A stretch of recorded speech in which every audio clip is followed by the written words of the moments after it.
ڈالروں کی اب یلغار. اب یہاں پر امریکی سرمایہ ڈالر چاہے مشرق سے آئے چاہے مغرب سے آئے وہ یہودیوں کا اعلی کار ہے. آپ نے اگر $1 نوٹ کا اگر کبھی نقشہ دیکھا ہو، اس کے اوپر جو سگنیا بنا ہوا ہے، جو نشان ہے، وہ کیا ہے؟ پیرامڈ، اہرام مصر. یہ کن کے لیے اہمیت رکھتے ہیں؟ ہمارا چینل سبسکرائب کرنا اور نوٹیفیکیشن بیل آن کرنا مت بھولیے گا تاکہ ہمارا رابطہ بحال رہے.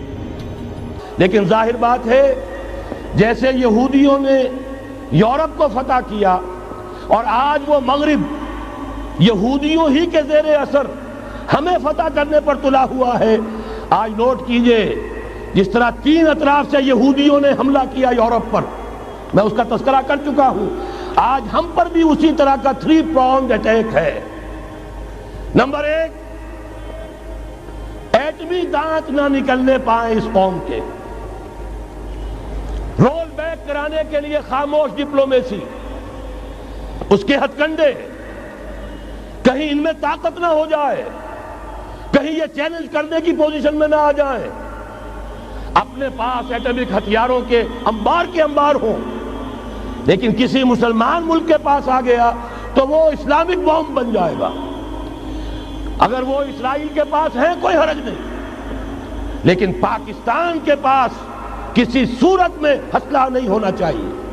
کمزور رکھو، ہمارے دستے نگر رہے، ہماری ہی مرضی پر، ہمارے چشم ابرو کے اشارے پر حرکت کریں.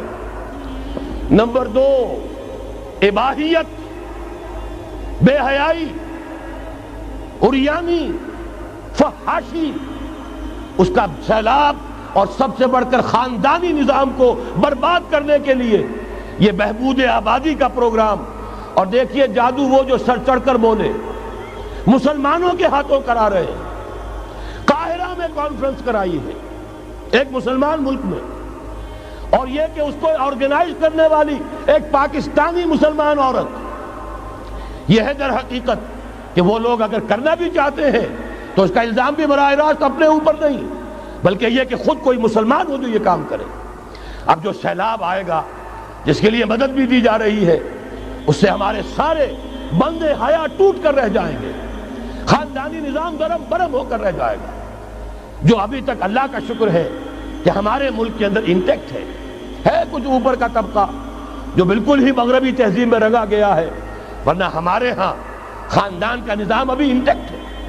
لیکن یہ کہ یہ سیلاب بھی بڑی شدت سے آ رہا ہے، یہ چیزیں بیک وقت کیوں ہو رہی ہیں. اور تیسرا اور سب سے زیادہ سٹل وار، سب سے زیادہ یوں سمجھیے کہ جو لطیف، جو کہ ایک طرح کا احسان جتایا جا رہا ہے، ڈالروں کی اب یلغار. اب یہاں پر امریکی سرمایہ ڈالر چاہے مشرق سے آئے چاہے مغرب سے آئے وہ یہودیوں کا اعلی کار ہے. آپ نے اگر $1 نوٹ کا اگر کبھی نقشہ دیکھا ہو، اس کے اوپر جو سگنیا بنا ہوا ہے، جو نشان ہے، وہ کیا ہے؟ پیرامڈ، اہرام مصر. یہ کن کے لیے اہمیت رکھتے ہیں؟ ہزارہا یہودیوں کا خون اور ان کی ہڈیاں ان پیرامڈز کے تلے دبی ہوئی. جب یہ احرام بنائے گئے تھے، یہ یہودی وہاں غلامی کے دور میں تھے، بیگار ان سے لی جا رہی تھی. بڑے بڑے پتھر جب گرتے تھے تو پسنے والے یہودی ہوتے تھے. یہ ان کی اپنی جیسے ہولوکاسٹ، جیسے انہوں نے اس کو اپنا سمبل بنایا ہوا ہے، اسی طریقے سے پیرامڈ، مصر کا پیرامڈ، یہ گویا کہ ان کے اس زوال کا ایک نشان ہے. اور اس پر ایک آنکھ بنی ہوئی ہے، ایک آنکھ، کان دجال کی آنکھ، وہ دیکھ رہی ہے. عجیب ہے یہ سمبل. نیچے لکھا ہوا ہے نووس آرڈو سیکلورم، اور یہ در حقیقت 1776 جو نیچے لکھا ہوا ہے وہ رومن حروف کے اندر یہ 1776 ہے، جو میں بتا چکا ہوں آرڈر آف الومناٹی وساپ نے قائم کیا تھا. عام دنیا یہ سمجھتی ہے کہ شاید یہ امریکہ کا یوم آزادی ہے، سن آزادی ہے. 1 مئی اس آرڈر آف الومناٹی کی تاسیس 1 مئی کو ہوئی ہے. یہ 1 مئی جو منایا جاتا ہے، دھوکہ یہ دیا گیا ہے کہ یہ شکاگو کے جو مزدور ہیں ان کی یادگار ہے. حقیقت میں یہ 1 مئی اور 1776 آرڈر آف دی الومناٹی کی تاسیس کی تاریخ ہے. ڈالر میرے اس دیش کو ناپاک نہ کرنا، اور میں تو انہیں داد دیتا ہوں جو کچھ انہوں نے، شاعر کہتے ہیں اس کو جو صاحب شعور ہے، اس صاحب شعور نے جو مشاہدہ کیا ہے کہ ڈالر آئے گا تو کیا آئے گا ہمارے ہاں، میری تو فکر کے اندر رچ بس گیا ہے۔ پاکستان کے بارے میں جب کہا تھا اے آندھیوں سنبھل کے چلو اس دیار میں، امید کے چراغ جلائے ہوئے ہیں ہم، ہماری امیدوں کے چراغ ہے یہ، اسلام کا گہوارہ بننے والی ملک ہے یہ، اس کو ہم نے قائم کیا تھا اسلام کے لیے، یہ آندھیاں نہ چلیں، اس ملک کو ہم نے اسلام کے چراغ جو ہیں ہم نے اس میں روشن کیے ہوئے ہیں، اے آندھیوں سنبھل کے چلو اس دیار میں، امید کے چراغ جلائے ہوئے ہیں ہم۔ بہرحال یہ تیسرا سیلاب ہے، ننگی سرمایہ داری، جس کی پھر لعنتیں ہوتی ہیں، ایک طرف فقر، ایک طرف احتیاج، ایک طرف بھوک، ایک طرف دولت کے انبار۔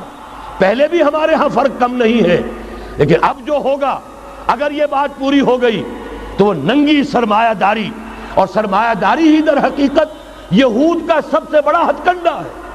یہ بینکنگ کا نظام، یہ سارا کا سارا سودی نظام، یہ IMF، یہ ورلڈ بینک، یہی تو ان کے سب سے بڑے ادارے ہیں۔ تو واقعہ یہ ہے کہ تین طرف سے ہم پر حملہ ہو رہا ہے۔ اور یہ سود کے بارے میں کیا کہا تھا اقبال نے؟ از ربا آخر چمی زائد فتن، اس سود کے ام الخبائث کے پیٹ سے سوائے فتنوں کے اور کیا برآمد ہو سکتا ہے؟ کس نہ داند لذت قرض حسن، کسی کو قرض حسنہ کی لذت یاد نہیں رہی، بغیر سود کے قرض دو۔ تمہارے پاس فاضل رکھا ہوا ہے، کسی بھائی کو دو کہ وہ اپنی معاشی گاڑی کا پہیہ چلا لے، پھر اصل واپس لے لینا۔ اگر اتنی ہمت نہیں ہے کہ ان تصدقوا فهو خیر لکم، صدقہ ہی کر دو تو سب سے اچھا ہے، دے ہی ڈالو اپنا فاضل سرمایہ۔ یسألونک ماذا ينفقون قل العفو، مت رکھو اپنے پاس، یہ گندگی ہے۔ لیکن اگر بڑے ہی کم ہمت ہو تو کم سے کم قرض حسنہ دو، اپنی اصل رقم واپس لینا۔ کس نہ دانت لذت قرض حسن، از ربا جاں تیرا دل چو خشت و سنگ، اس لیے کہ سود کے ذریعے سے انسان کے اندر تاریکی پھیل جاتی ہے، دل جو ہے اینٹ کے مانند، پتھر کے مانند سخت ہو جاتا ہے، کٹھور۔ ثم قست قلوبکم فہی کالحجارۃ او اشد قسوہ، آدمی درندہ بے دندان و چنگ، اور انسان بغیر اس کے کہ بھیڑیوں والے دانت ہوں اور بھیڑیوں والے پنجے ہوں، بھیڑیا بن جاتا ہے۔ بہرحال اب کرنے کا کام کیا ہے اس کو سمجھیے۔ اس پوری صورتحال کا میں نے آپ کے سامنے نقشہ پیش کر دیا۔ ایک طرف مغرب سے نیو ورلڈ آرڈر، جو جیو ورلڈ آرڈر ہے، اس وقت کی سپریم پاور آن ارتھ، امریکہ کی سرپرستی میں بڑی تیزی کے ساتھ حملہ آور ہے۔ دوسری طرف وَمَكَرُوا وَمَكَرَ اللَّهُ وَاللَّهُ خَيْرُ الْمَاكِرِينَ، اللہ کو پامردی مومن پہ بھروسہ، ابلیس کو یورپ کی مشینوں کا سہارا۔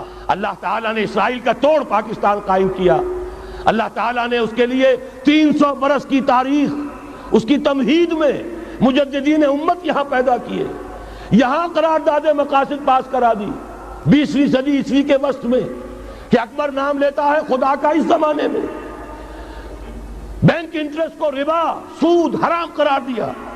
یہ سارے شواہد ہیں۔ اب ضرورت صرف ایک بات کی ہے، ایک زبردست عوامی تحریک اٹھے۔ یہ عوامی تحریک کیسی ہو؟ نمبر 1، فرقہ واریت سے بلند ہو۔ یہ فرقہ واریت جو اس وقت بہت بڑا فتنہ بن گیا ہے، جس کی کشیدگی بڑھتی چلی جا رہی ہے، اس کے اندر اگر ہم قوم کے حیثیت سے اگر ملوث ہوتے چلے گئے، آخری تباہی آ جائے۔ فرقہ واریت سے بلند، سیاسی کشمکش سے بلند، یہ سیاسی کشاکش، یہ حزب اختلاف، حزب اقتدار، اس سے بلند، اس سے کوئی بحث نہیں، کوئی دلچسپی نہیں۔ علاقائیت یا لسانی قومیت، اپنے دنیاوی حقوق کی فکر مت کرو، بلکہ آخرت کی فکر کرو، اور یہاں اس کی اصل منزل خلافت کے نظام کی فکر کرو۔ ان تمام چیزوں کو پورا کرتے ہوئے یہاں پہ نظام خلافت قائم کیا جائے، یہ ہے واحد علاج۔ اور اسی کے لیے للکارنے کے لیے، اسی کے لیے دعوت دینے کے لیے ہم نے اس تحریک خلافت پاکستان کا آغاز کیا۔ تنظیم اسلامی نے اپنے لیے ہدف معین کیا ہے، نظام خلافت علی منہاج النبوہ کا قیام، پہلے پاکستان میں اور پھر کل روئے ارضی پر۔ اب میں چند منٹوں میں آپ کو بتاؤں گا کہ وہ نظام ہے کیا۔